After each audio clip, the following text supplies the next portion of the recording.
দেবদাস শরৎচন্দ্র চট্টোপাধ্যায়। পর্ব 22। মাস 2 অতিবাহিত হইয়াছে। দেবদাস আরোগ্য লাভ করিয়াছে, কিন্তু শরীর সারে নাই। বায়ু পরিবর্তন আবশ্যক। কাল পশ্চিমে বেড়াইতে যাইবে, সঙ্গে শুধু ধর্মদাস যাইবে। চন্দ্রমুখী ধরিয়া বসিয়াছিল, তোমার একজন দাসীরও তো প্রয়োজন, আমাকে সঙ্গে যেতে দাও। দেবদাস বলিল, ছি, তা হয় না। আর যাই করি, এত বড় নির্লজ্জ হতে পারবো না। চন্দ্রমুখী একেবারে মৌন হইয়া গেল।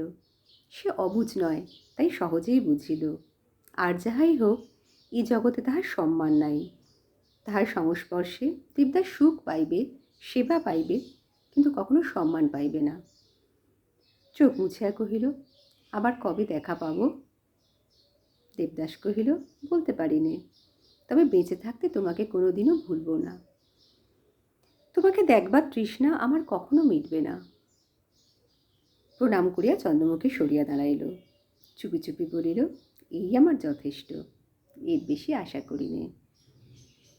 যাবার সময় দেবদাস আরও 2000 টাকা চন্দ্রমুখীর হাতে দিয়া কহিল, রেখে দাও, মানুষের শরীরে তো বিশ্বাস নেই, শেষে তুমি কি অকুলে ভাসবে? চন্দ্রমুখী ইহাও বুঝিল, তাই হাত পাতিয়া অর্থ গ্রহণ করিল। চোখ মুছিয়া জিজ্ঞাসা করিল, তুমি একটি কথা আমাকে বলে যাও। দেবদাস মুখপানে চাহিয়া বলিল, কি? চন্দ্রমুখী কহিল, বড় বউ ঠাকুরন বলেছিলেন তোমার শরীরে খারাপ রোগ জন্মেছে, এ কি সত্য? প্রশ্ন শুনিয়া দেবদাস দুঃখিত হইল। কহিল, বড় বউ সব পারেন, কিন্তু তাহলে কি তুমি জানতে না? আমার কোন কথা তোমার জানা নেই? এ বিষয়ে তুমি যে পার্বতীরও বেশি। চন্দ্রমুখী আর একবার চোখ মুছিয়া কহিল, বাঁচলুম, কিন্তু তবুও খুব সাবধানে থেকো।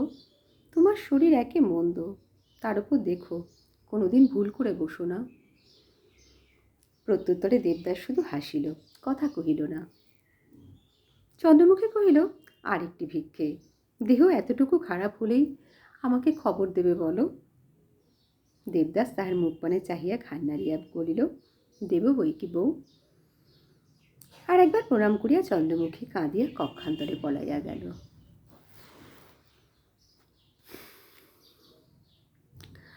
কলিকাতা ত্যাগ করিয়া কিছুদিন যখন দেবদাস এলাহাবাদে বাস করিতেছিল, তখন হঠাৎ একদিন সে চন্দ্রমুখীকে চিঠি লিখিয়াছিল, বউ, মনে করেছিলাম আর কখনো ভালোবাসবো না। একে তো ভালোবেসে শুধু হাতে ফিরে আসাটাই বড় যাতনা, তারপরে আবার নূতন করে ভালোবাসতে যাওয়ার মতো বিড়ম্বনা সংসারে আর নেই। প্রত্যুত্তরে চন্দ্রমুখী কী লিখিয়াছিল তাহাতে আবশ্যক নাই, কিন্তু এই সময়টায় দেবদাসের কেবলই মনে হইত সে একবার এলে হয় না। পরক্ষণে সবাই ভাবিত, না না, কাজ নেই, কোন দিন পার্বতী যদি জানতে পারে। এমনি করিয়া একবার পার্বতী, একবার চন্দ্রমুখী তাহার হৃদয় রাজ্যে বাস করিতেছিল। কখনো বা দুজনের মুখে পাশাপাশি তাহার হৃদয়পটে ভাসিয়া উঠিত, যেন উভয়ের কত ভাব মনের মাঝে দুজনেই পাশাপাশি বিরাজ করিত। কোনোদিন বা অত্যন্ত অকস্মাৎ মনে হইত তাহারা দুজনেই যেন ঘুমাইয়া পড়িয়াছে। এই সময়টায় মনটা তাহার এমনই অন্তঃশ্বাসশূন্য হইয়া পড়িত যে শুধু একটা নির্জীব অতৃপ্তি তাহার মনের মধ্যে মিথ্যা প্রতিধ্বনির মতো ঘুরিয়া বেড়াইত। তারপরে দেবদাস লাহোর চলিয়া গেল। এখানে চুনিলাল কাজ করিতেছিল, সন্ধান পাইয়া দেখা করিতে আসিল। বহুদিন পর দেবদাস সুরা স্পর্শ করিল। চন্দ্রমুখীকে মনে পড়ে, সে নিষেধ করিয়া দিয়াছিল।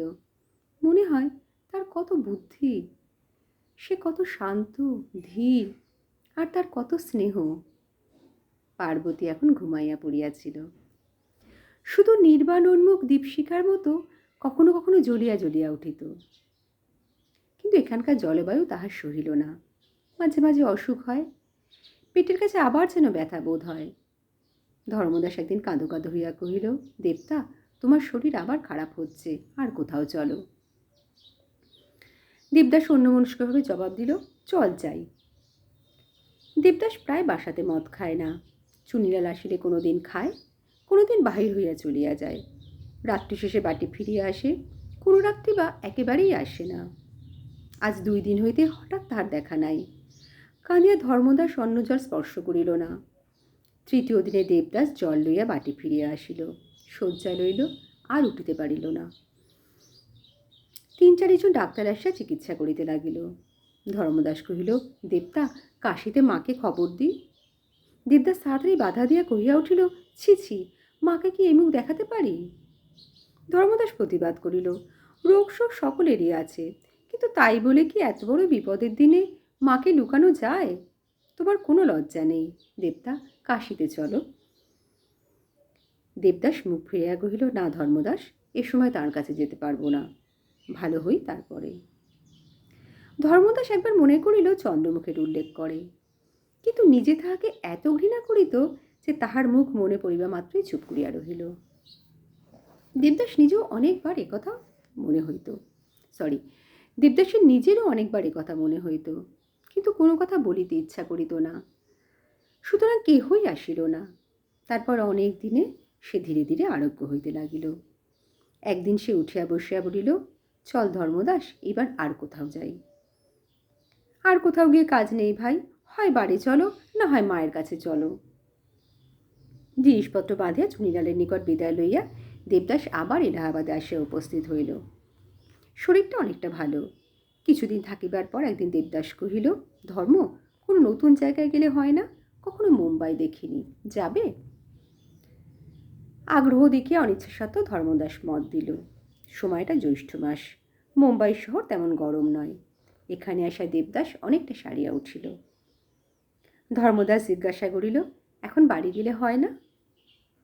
দেবদাস কহিল, না, বেশ আছি, আমি এখানে আরও কিছুদিন থাকব। 1 বৎসর অতিবাহিত হইয়া গিয়াছে। ভাদ্র মাসের সকালবেলায় একদিন দেবদাস ধর্মদাসের কাঁধে ভর দিয়া মুম্বাই হাসপাতাল হইতে বাহির হইয়া গাড়িতে আসিয়া বসিল। ধর্মদাস কহিল, দেবতা, আমি বলি মায়ের কাছে যাওয়া ভালো। দেবদাসের দুচক্ষু জলে ভরিয়া গেল। আজ কয়দিন হইতে মাকে তাহার কেবল মনে পড়িতেছিল। হাসপাতালে পড়িয়া যখন তখন এই কথাই ভাবিয়াছে। এই সংসারে তাহার সবই আছে, অথচ কেহই নাই।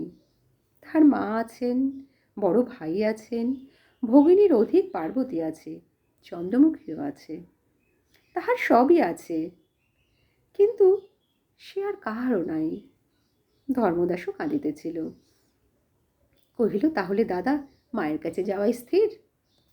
দেবদাস মুখ ফিরাইয়া অশ্রু মুছিল। বলিল, না ধর্মদাস, মাকে এ মুখ দেখাতে ইচ্ছা হয় না। আমার এখনো বোধ করি সে সময় আসেনি।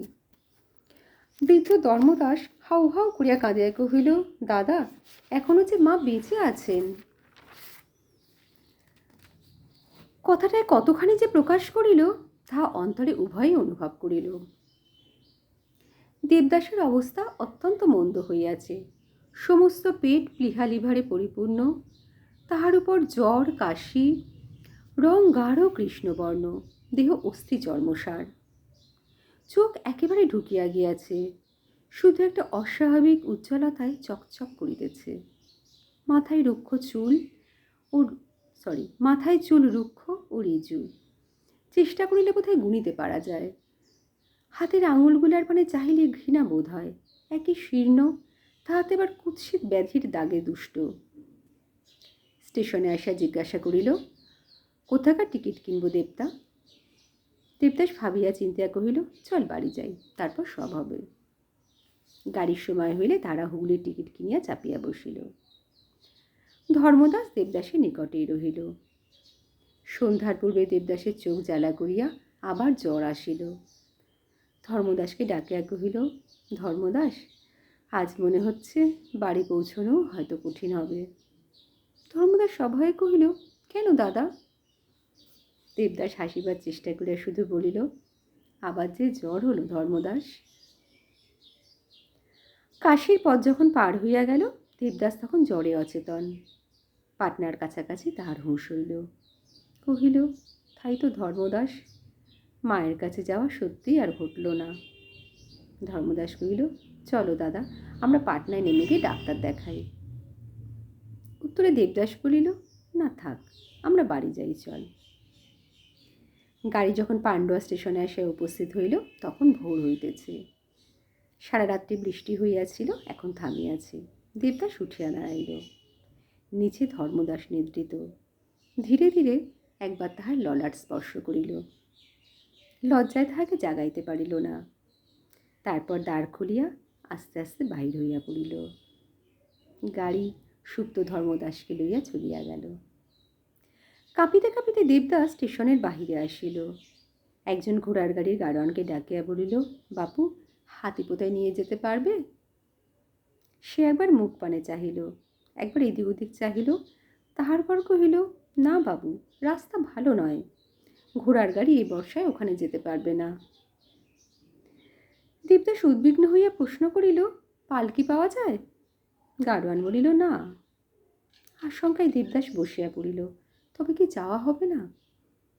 তাহার মুখের উপরেই তাহার অন্তিম অবস্থা গাঢ় মুদ্রিত ছিল, অন্ধেও তাহা পড়িতে পারিত। গাড়োয়ান আর্দ্র হইয়া কহিল, বাবু, একটা গরুর গাড়ি ঠিক করে দেব? দেবদাস জিজ্ঞাসা করিল, কতক্ষণে পৌঁছবে? গাড়োয়ান বলিল, পথ ভালো নয় বাবু, বোধহয় দিন 2 লেগে যাবে। দেবদাস মনে মনে হিসাব করিতে লাগিল, 2 দিন বাঁচব তো, কিন্তু পার্বতীর কাছে যাইতেই হইবে। তাহার অনেক দিনের অনেক মিথ্যা কথা, অনেক মিথ্যা আচরণ স্মরণ হইল, কিন্তু শেষ দিনের এই প্রতিশ্রুতি সত্য করিতেই হইবে। যেমন করিয়া হোক একবার তাহাকে শেষ দেখা দিতেই হইবে। কিন্তু এই জীবনের মেয়াদ যে আর বেশি বাকি নেই, সেই যে বড় ভয়ের কথা। Please subscribe my channel.